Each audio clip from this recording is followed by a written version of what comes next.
지역의 이슈를 속 시원히 풀어보는 헬로 이슈 토크입니다. 2021년 새해를 맞아 우리 지역 단체장들과 올 한 해 계획 들어보는 시간 마련했는데요. 오늘 이 시간에는 차준택 부평구청장과 함께합니다. 구청장님 안녕하십니까? 네, 안녕하세요. 반갑습니다. 자, 벌써 이제 취임한 지 햇수로 3년째 새해를 맞게 되셨습니다. 2021년 구민 여러분들께 새해 인사부터 한 말씀 해주실까요? 네, 구민 여러분 반갑습니다. 하지만 지금 코로나 때문에 작년 연말연시 모임도 못 하시고 새해에도 계속 그 상황이 이어져 오고 있는데요. 많이들 힘드시겠지만 조금 더 기운 내셨으면 하는 바람이고요. 저희들도 여러분들이 조금이라도 더 빨리 소중한 일상으로 돌아가실 수 있게 최선의 노력을 다하겠습니다. 네. 이야기해 주신 것처럼 지난 1년은 정말 코로나 때문에 다들 힘든 한 해였는데요.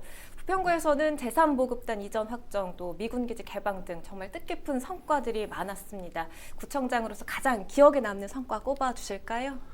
네, 말씀하셨지만 81년 만에 작년 10월에 캠프마켓이 시민들에게 개방이 됐습니다. 아직 추가로 반환돼야 되는 공간도 있지만 지금 이미 반환된 곳은 환경 정화를 하고 있습니다. 그래서 22년 하반기에는 주민들 품으로 돌려드릴 수 있지 않나 싶고요. 그리고 또한 올 초에 부평구가 법정 문화도시로 이제 선정이 됐습니다. 네. 전국 12개 지자체가 이제 경합을 벌였는데 저희 구도 포함이 돼서 매우 의미 있고 뜻깊게 생각합니다. 그리고 작년에는 유난히 이제 코로나로 어려운 여건 속에서도 직원들이 열심히 노력해준 덕분으로 한 20여 개 되는 상을 수상했습니다. 그 중에 대통령상도 받았는데 이제 성평등 정책 저희가 추진한 공로를 인정받아서 성별 영향 평가 부분에서 대통령상을 수상하게 됐고 또 행안부 주관의 우수 제안 활성화 기관 평가를 했는데 저희 부평구가 국무총리상을 수상했습니다. 이 또한 뜻깊고요. 그리고 기초단체장 매니페스토 우수 사례 경진대회에서 저희 구가 문화도시로 우수상을 수상한 한 바 있습니다. 이는 다 구청 직원들이 어려운 여건 속에서도 노력해주고 구민들이 성원해 주신 덕분 아닌가 생각합니다. 네, 지난 한 해 이 구의 성과들 쭉 짚어봤는데요. 저희 슈토크에서도 다뤘는데 이 올해 초 부평구가 법정 문화도시로 지정이 됐습니다. 사실 이 부평의 경우는 제조업 기반 도시로 알려져 있는데 문화도시로서의 부평, 어떤 문화자산이 있을까요? 네, 크게 저는 세 가지로 보는데 음악이나 문화적인 자산이 있고 또 한 가지는 부평이 가지고 있는 역사가 있고요. 또 하나는 시민들의 의식, 시민성이 있다라고 보는데요.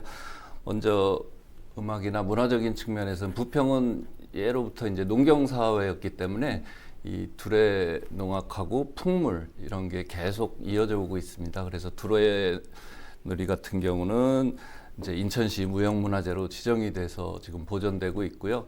그리고 풍물은 아시다시피 저희가 25년째 풍물 대축제를 이어오고 있습니다. 사실 작년과 재작년에는 이제 아프리카 돼지열병과 그리고 코로나 때문에 거리 축제를 못했는데 그래도 이거는 저희들이 꾸준히 이어나가야 된다라고 보고요. 또 음악 관련해서는 캠프마켓에서 군수지원사령부가 있을 때 미군 시대 이제 5, 60년대에 대중음악이 거기서 이제 밴드들이나 이렇게 우리 대중가요의 그 창시자 처음 시작하신 분들이 활발하게 활동을 했었습니다. 그래서 네.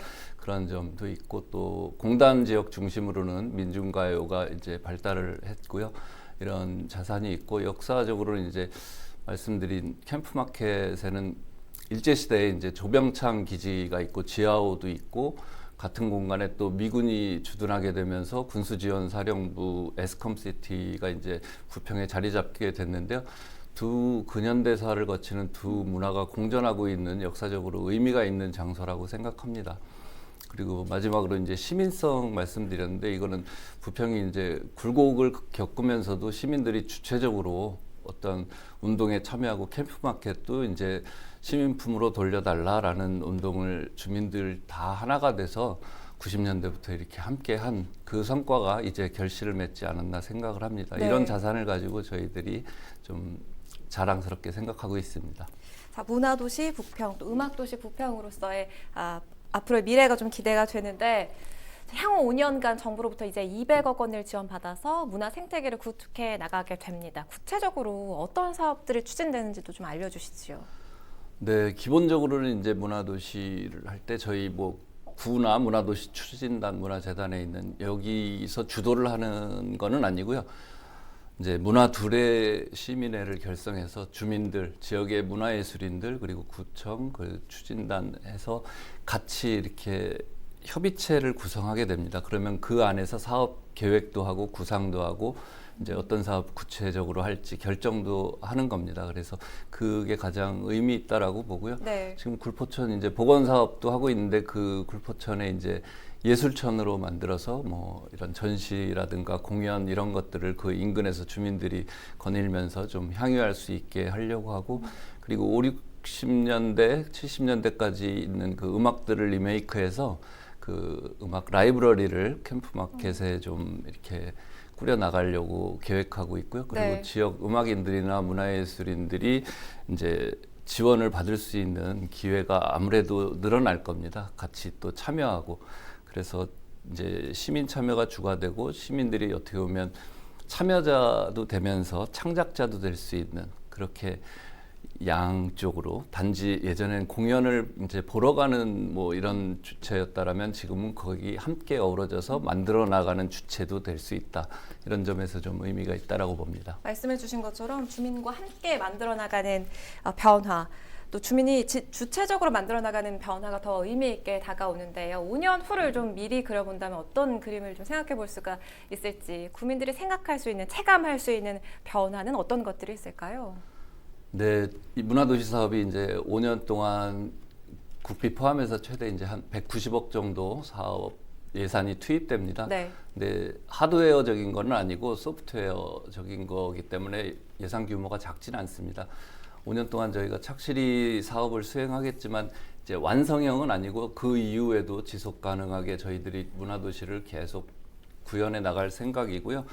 지금보다는 아무래도 더 많은 공간에서 더 다양한 문화 활동, 공연, 전시 이런 것들을 향유할 수 있지 않을까라는 기대를 해보는데요. 지금 5년 후면 2025년 정도 될 텐데 그때면 캠프마켓도 어느 정도 자리가 잡을 테고 굴포천 복원 사업도 이제 완료되면 아까 말씀드린 것처럼 굴포천 거닐면서 문화예술을 향유하고 캠프마켓이라는 그 공원, 기본적으로는 공원이죠. 그 안에 이제 음악 관련, 문화 관련 그 역사적인 자산들 어우러져서 주민들이 그곳을 좀 부평의 정체성 확립하고 도시 브랜드를 좀 높이는데 이런 역할을 하지 않을까 그런 생각을 해봅니다. 문화도시 부평으로서의 예상되는 변화를 좀 구상을 해봤고요. 사실 이 부평의 경우는 그동안 원도심으로 개발이 좀 비켜가 있었다면 최근에는 삼보급단 이전, 또 GTX 비노선 경유, 또 거기다가 대규모 재개발까지 진행이 되고 있어서 정말 지역에 큰 변화가 예상됩니다. 특히 올해 신년사에 이 도시 재창조라는 표현을 언급하기도 했는데 이 도시 재창조라는 거는 어떤 개념인가요? 네, 기본적으로 이제 부평하면 기존의 이미지는 베드타운이나 뭐 콘크리트로 덮여 있는 회색 도시, 뭐 아파트나 주거 밀집, 공장 이렇게 군부대가 좀 공존하고 있는 지역의 이미지가 강했는데 그래서 시민들이 가장 좀 갈증을 느끼는 부분이 녹지, 휴식 공간, 생태 이런 부분이기 때문에 저희들이 아까 말씀드린 것처럼 굴포천을 생태하천으로 이제 복원하면서 자연 친화적인 그 친수 공간을 만들고 그리고 캠프 마켓에도 역사성과 음악 문화가 이렇게 같이 좀 합쳐진 그런 문화공원으로 좀 조성을 하려고 하고요. 이렇게 이제 부평 중심 지역으로 또 하나는 이제 도시재생 11번가 사업이 있는데 네. 혁신센터도 들어오고 이제 굴포 먹거리 타운 활성화하고 뭐 이런 사업들이 있는데 부평의 이제 중심부부터 지금 현재 이제 콘크리트나 뭐 회색 도시 이미지에서 자연, 생태 이런 부분이 가미된 녹지 공간 이렇게 바꾼다라는 개념입니다. 그러니까 도시를 단순하게 개발하는 걸 넘어서서 문화와 역사까지도 담아내겠다 하는 어떤 그런 의지가 느껴지는 그런 표현이었습니다. 지금 이야기해 주신 그런 부분들, 그러니까 도시 재창조의 핵심 사업이 11번가 도시 재생 사업 그리고 굴포천 생태하천 복원 사업인데 이거 좀 구체적으로 얼마나 진행이 잘 돼가고 있습니까? 예, 일단 도시재생 그 11번가 사업 같은 경우는 제일 핵심 그 앵커 시설이 혁신센터 조성입니다. 이게 이제 미군 이제 그 오수 정화조 부지에 건립이 되는데 그 부지 반환받고 확보하고 예산 이제 확보하고 주변에 인근 지역까지 토지 보상하고 이런 부분들이 있었고요. 또 행정적인 여러 가지 절차들을 진행해 왔습니다. 그래서 올해 9월 정도면 좀 착공을 할 수 있고요. 2023년까지는 완공을 목표로 하고 있습니다. 네. 그 혁신센터 같은 경우는 이제 행복주택 그리고 공공지원센터, 공공임대상가 그리고 푸드 플랫폼이 들어가고 그리고 공영 주차장까지 들어가는 대규모 복합 건물이 될 겁니다. 그리고 시민들이 좀 휴식을 취하고 여유를 느낄 수 있는 광장도 조성이 될 거고요. 그렇게 진행할 거고 굴포천 보건 사업 같은 경우는 올해 이제 4월 정도에 이제 착공할 예정이고요. 네. 이 사업도 한 700억 이상 투입이 되는데 2023년 완공을 목표로 지금 진행하고 있습니다. 네, 굉장히 규모가 큰 두 사업들이에요. 지금 구상하고 네. 있는 사업들이 잘 진행됐을 때 이 부평의 미래가 어떻게 달라질지 참 기대가 되는데요. 또 하나, 부평 미군기지 캠프마켓도 도시 재창조에 아주 중요한 지역이잖아요. 구민이 원하는 모습으로 구성해 나가겠다라고 밝히신 바가 있는데 구민과 소통하기가 사실은 지금 쉽지 않지요. 어떻습니까? 네, 코로나 때문에 이렇게 대면으로 뵙고 의견 듣는 자리는 상대적으로 줄어든 거는 맞습니다. 네.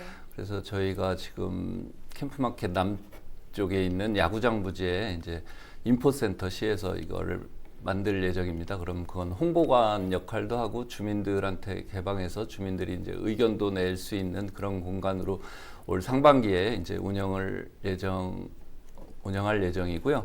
그리고 기존에 오래전부터 사실 이 캠프마켓에 대한 주민들이 그 기대감도 컸기 때문에 인천시에서도 시민참여위원회를 지속적으로 운영하면서 의견들 받고 또 논의하고 구에서도 그 반환부지 자문협의회를 계속 운영하고 있고요. 그 채널도 지금 가동이 되고 있고 또 하나는 이제 소통박스를 구청, 시청 그리고 캠프마켓 그 환경 정화하는 현장에 놔서 주민들이 이제 거기에 미군 기지는 어떤 모습이었으면 좋겠다, 어떤 시설이 있었으면 좋겠다 그런 것들을 지금 받고 있습니다. 근데 이게 뭐 100% 반영이 된다라는 거는 쉽지 않겠지만 많은 주민들이 원하는 방향으로 이제 미군 기지가 자리 잡을 수 있도록 저희들이 지속적으로 노력할 거고요. 큰 틀은 캠프마켓은 기본적으로 문화공원으로 지금 돼 있습니다. 그렇기 때문에 아까 말씀드린 것처럼 그 역사성을 가지고 있는 그 캠프마켓에 공원은 기본적으로 들어가고 여러 가지 문화 관련된 시설, 주민들이 원하는 편의시설 이런 것들이 자리 잡아서 주민들의 큰 휴식처, 어떻게 보면 부평을 대표할 수 있는 랜드마크 공원이 되지 않을까 그런 기대를 해봅니다. 네, 주민 의견을 수렴하기 위해서 노력하고 있다는 점 말씀을 해주셨어요. 이제껏 나눈 이야기들 좀 종합해 보면 올해를 시작으로 질적으로나 외적으로 이 부평 일대 지각 변동이 일어난다고 표현을 해도 과언이 아닐 것 같은데요. 미군 기지를 비롯해서 대규모 부지 개발을 앞두고 있는 만큼 부평이 한 단계 도약할 수 있는 기회가 될 것 같습니다. 따라서 이 도시계획 차원의 큰 그림이 필요하다. 이런 목소리도 나오고 있는데 그 방향성 어떻게 갖고 계십니까, 수청장님? 네, 도시계획 이 부평을 뭐 신도시가 아니기 때문에 사실 여러 가지 제약도 있고 한계도 있습니다. 근데 지금 말씀하신 것처럼 군부대 이전도 이제 할 거고 그리고 캠프마켓이 이제 반환되고 또 도시재생 사업이 이루어지고 여러 곳에서 이제 재개발 재건축이 일어나고 있습니다. 네. 그래서 지형이 많이 바뀔 거고 부평의 모습도 변모될 텐데 큰 틀은 그런 사업들 진행하면서 부평 주민들이 원하는 녹지, 생태, 휴식 공간 이런 것들이 앞으로 주거 여건에 가장 중요하게 생각하는 요인들이라고 생각합니다. 뭐 요새 숲세권 뭐 이런 얘기도 나오지만 주거 지역 인근에 같은 막 아파트 건물들만 있는 게 아니라 뭐 하천이 흐른다든가 산이 뒤에 있다든가 호수가 있다든가 이렇게 했을 때 주거지로서 더 각광받고 있기 때문에 저희들은 지금 채워 나갈 수 있는 공간이 그나마 그 도시재생 사업 하는 부분, 캠프마켓, 군부대 이런 곳이기 때문에 이 부분을 저희들이 뭐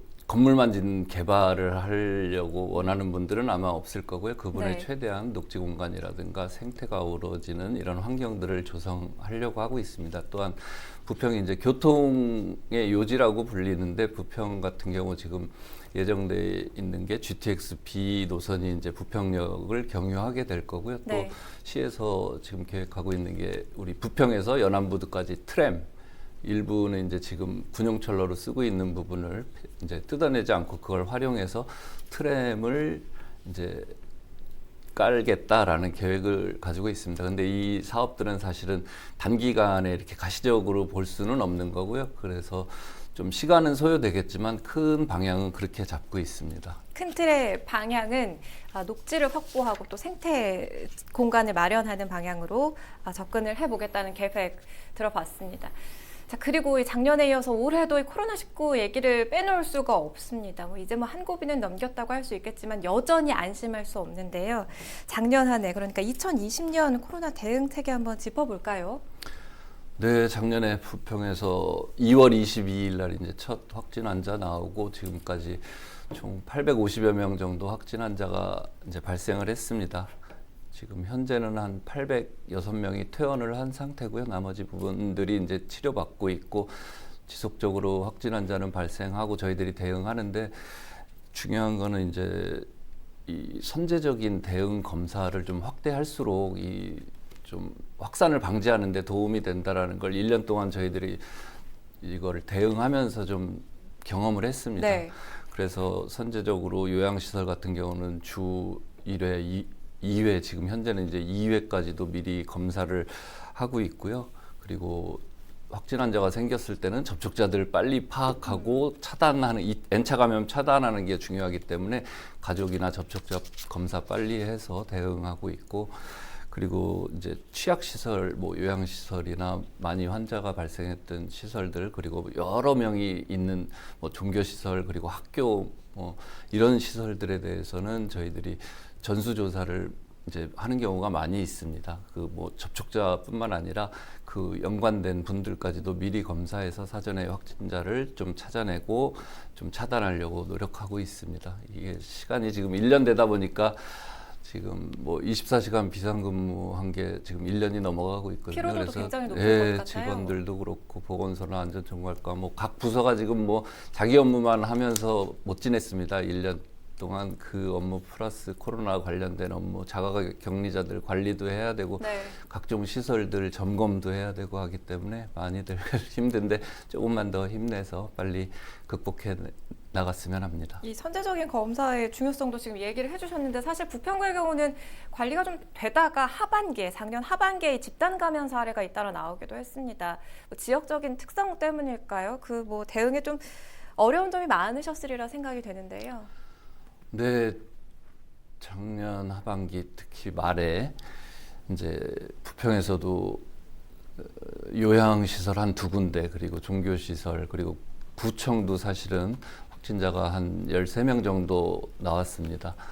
그래서 이때는 확진자 수가 작년 12월 정도에는 하루에 매일 15명, 16명씩 이제 확진 환자가 발생하다 보니까 네. 제한된 인원으로 아까 말씀드린 역학조사하고 접촉자 찾아내고 하는 게 빨리빨리 대응하기가 쉽지 않은 상황입니다. 그래서 그런 부분들이 좀 확진 환자가 많을 때는 좀 대응하기가 힘들고 그리고 부평이 지리적 여건상 교통도 좋고 하기 때문에 이 수도권으로 또 출퇴근하거나 이렇게 하는 분들이 많아서 수도권에 집단 감염 사례가 있을 때는 부평에 계신 분들도 그 같은 직장에 다니시거나 해서 이 사례들이 많이 발생했습니다. 네. 그래서 그런 점들이 좀 어렵긴 했습니다. 선제적인 검사의 중요성 앞서도 잠깐 이야기를 해주셨는데 부평구청이 좀 더 적극적으로 대응을 하기 위해서 감염병 대응팀을 신설했습니다. 어떤 역할을 하게 되는지 구체적으로 좀 설명을 해주세요. 그러니까 일시적인 건지 아니면 장기적인 관점에서는 어떻게 대처가 될까요?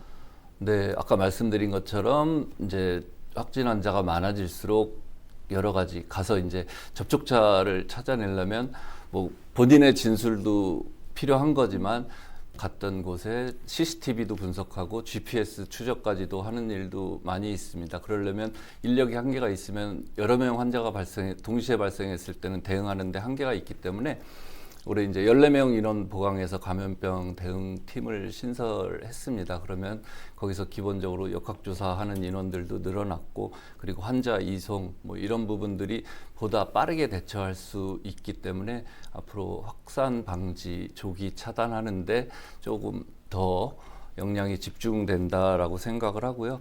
일시적인 조직은 저는 아니라고 보는데, 왜냐하면 네. 이제 2000년대 초에 사스가 있었고 2009년에 신종플루, 그리고 15년에는 메르스 사태, 그리고 작년부터 지속되고 있는 코로나. 세계적인 석학들도 지금 뭐 감염병과의 전쟁인 시기다라고 얘기를 하듯이, 네. 앞으로도 감염병에 신속하게 대처하기 위해서는 이 조직은 계속 유지돼야 된다라는 생각입니다. 네, 감염병 대응팀의 적극적인 대응을 좀 기대해 보겠고요. 덧붙여서 이 민생 방역도 필요하다, 이런 목소리가 나오고 있습니다. 사실은 지금 이 코로나 때문에 어려운 분들이 더 큰 어려움을 겪게 되는 그런 악순환의 고리에 지금 접어든 것 같은데, 이들을 위한 이 사회 안전망이 굉장히 필요한 시점이죠. 구 차원에서 어떤 대책 갖고 계십니까?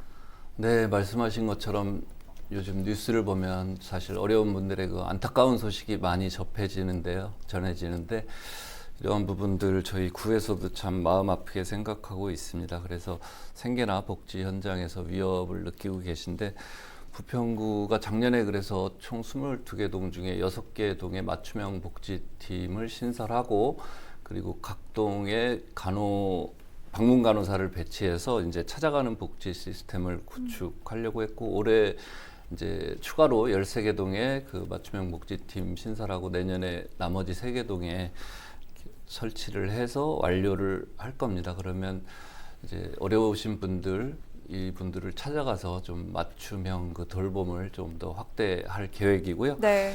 그리고 최근에 이제 보도도 있었지만 아동 학대에 대한 그 슬픈 소식이 전해졌었는데, 부평구도 그래서 아동 보호팀을 이제 2월 중에 신설해서 운영할 예정입니다. 그러면 이제 아동 학대를 방지하기 위해서 저희들이 좀 더 전담 인력들이, 지금도 뭐 사실 그 인원으로 다 감당하기는 쉽지 않지만 지금보다는 대응하는데 훨씬 더 좋으리라고 생각하고 있습니다. 그리고 또한 어르신들도 많이들 힘들어하시고, 이제 뭐 경로당도 가서 이렇게 같이 얘기도 하시는데, 경로당도 사실 갈 수가 닫고 없죠. 운영을 못하고 하시니까 힘들어하시고, 또 일자리도 하시다가 못하는 경우도 많고 한데, 저희가 노인 일자리 사업이라든가 노인 맞춤 돌봄 사업 이런 것들 잘 챙겨 나가겠다는 말씀드리고, 네. 그리고 또 부평구가 사실 다른 구보다 좀 이렇게 대우를 좀 못 해드린 부분이 있었는데, 보훈 그 수당이 다른 구보다 좀 적게 월 3만 원씩 지급이 됐었는데, 올해 이제 5만 원으로 인상을 했습니다. 그분들이 하신 역할에 비하면 참 큰 액수도 아니긴 하지만, 저희가 재정 여건 감안해서 조금이라도 더 그분들 예우에 걸맞는 그런 조치 정책을 좀 추진하려고 하고요. 출산 지원금도 좀 마찬가지였습니다. 부평구 저도 막 많이 얘기도 듣고 건의도 듣고 했었는데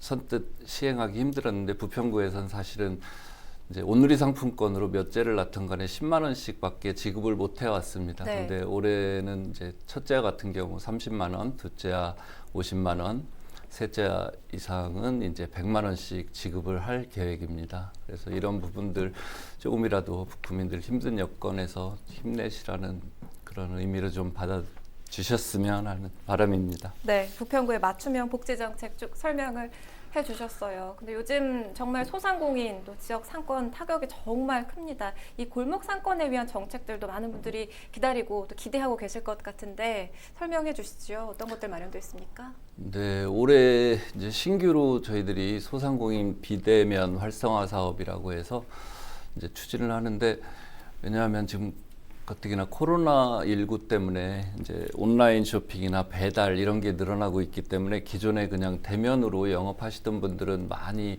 어려워하고 계십니다. 그래서 이런 부분들 저희들이 지원할 수 있도록, 그래서 배달이라든가 온라인으로도 매출을 올릴 수 있도록 좀 지원을 하는 사업을 시작했고요. 그리고 작년에 시작했는데, 이제 노란우산 공제회 이게 가입하는 거, 그게 이제 소상공인들한테는 퇴직금의 의미가 있는 사업입니다. 적립을 하다가 나중에 이제 잘 안 돼서 경영이 어려워서 폐업했을 때 이제 지원을 받는 건데요. 저희 구에서도 이제 매달 10,000원씩 해서 1년 동안 12만 원 이렇게 지원을 해드립니다. 작년에는 이제 예산이 처음 시작하다 보니까 한정돼 있어서 한 679명 이렇게 수혜를 받으셨고요. 올해 같은 경우는 지금 좀 더 확대해서 지금 예상으로는 한 1,600여 명 정도 이렇게 좀 공제에 가입하는 거, 그 장려 사업에 좀 동참하실 수 있게 지원할 예정입니다. 그리고 소상공인 특례 보증, 뭐 경영 안전자금으로 이제 3천만 원 대출 받고 하는 거 저희들이 그 사업도 진행하고 있고, 그 3년 동안 이제 3% 이자 내는 거 2차 보전도 저희 구에서 지원해드려서 이게 당연히 충분하지는 않겠지만 어려운 여건에서 조금이라도 좀 도움이 될 수 있는 정책 저희가 해보려고 노력하고 있습니다. 네, 그리고 인천에는 이음카드가 정말 이 지역 경제의 마중물 역할을 톡톡히 해주고 있잖아요. 저도 사용하고 아까 부총장님도 사용한다고 이야기를 해주셨는데 올해도 부평 이음 정책은 계속되죠? 구체적으로 어떤 혜택이 있습니까? 네, 기본적으로 캐시백 50만 원까지는 캐시백 10%가 지원이 되고요. 네. 그거는 이제 인천시 공통입니다. 그래서 시에서 국비 받아서 같이 이제 지원을 하는 거고요.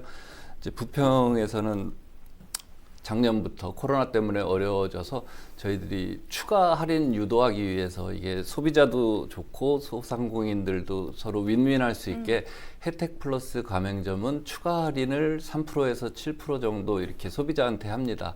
그러면은 그 가맹점에 대해서는 저희 구에서 추가 5%를 캐시백을 또 더 드립니다.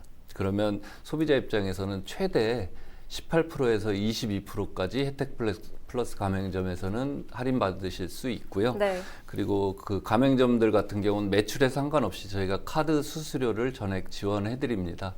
그래서 작년 같은 경우 저희 3월에 이제 시작을 했는데 등록 회원 수가 한 8만 명 가까이 되고요. 그리고 이제 매출 카드 결제 금액이 1,165억 정도 되고 지금 혜택 플러스 가맹점이 1,150개 정도 되는데 한 1,500개 이상 저희가 더 확대하려고 올해 목표로 잡고 있습니다. 많이들 이용해 주셔서 우리 지역 경제에 좀 활성화될 수 있는 계기가 됐으면 하는 바람입니다. 네, 그리고 뭐 기업과 일자리 정책도 여쭈지 않을 수가 없습니다. 어떤 정책 갖고 계십니까? 그리고 이제 해외 마케팅 사업을 저희들이 지원을 했는데 작년에는 실제 이제 해외 박람회 참가도 하고 수출 통상 촉진단이 이제 뭐 유럽이든 다른 나라 이렇게 방문해서 거기서 이제 바이어들하고 상담해서 매출도 실적도 올리고 했었는데 코로나 때문에 해외 가는 것도 막히고 해서 작년부터 비대면 온라인으로 할 수 있는 거를 저희가 진행을 했습니다. 네. 그래서 비대면으로 해외 마케팅 사업 하는 거를 저희들이 지원해 드리고요.